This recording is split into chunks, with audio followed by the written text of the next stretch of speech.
அமைச்சரவையில் இடம்பெற விசிகாவிற்கு அமைச்சர் ஆதவ் அர்ஜுனா அழைப்பு விடுத்திருந்த நிலையில் தற்போது இதுகுறித்த கூடுதல் விவரங்களை எமது செய்தியாளர் மாணிக்கம் வழங்க கேட்கலாம். மாணிக்கம், முதலமைச்சர் விஜய் தலைமையிலான அமைச்சரவையில் இடம்பெறுவது குறித்து ஆலோசனை நடத்த உள்ளதாக விசிக தலைவர் திருமாவளவன் தெரிவித்திருக்கிறார். இது குறித்து தொடர்பான கூடுதல் விவரங்கள்.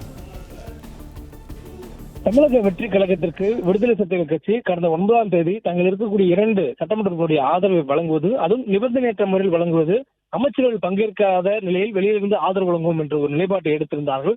இதன் மூலமாக தமிழக வெற்றி கழகம் ஆட்சி அமைத்து முதலமைச்சராக விஜய் அவர்கள் பொறுப்பேற்றுக் கொண்டார். இந்த சூழலில் தற்பொழுது வெளிப்படையாகவே அமைச்சரவையில் இடம்பெற வேண்டும் என்ற ஒரு அழைப்பை தொடர்ச்சியாக தமிழக வெற்றி கழகம் சார்பில் முன்வைக்கப்படுகிறது. அதிலும் குறிப்பாக ஆதரவு வழங்கியதற்கு பிறகாக முதலமைச்சர் விஜய் அவர்கள் விடுதலை சிறுத்தைகள் கட்சியினுடைய தலைவர் திருமாவளவனுடைய இல்லத்திற்கு நேரில் சென்று மரியாதை நிறுத்தமாக சந்தித்திருந்தார்.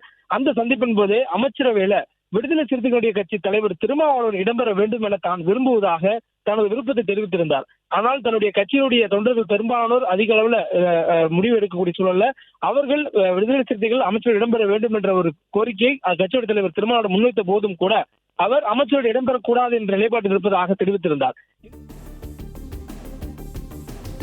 பிளே ஸ்டோர் மற்றும் ஆப் ஸ்டோரில் இருந்து பாலிமர் செயலியை QR கோடு மூலம் பதிவிறக்கம் செய்யுங்கள்.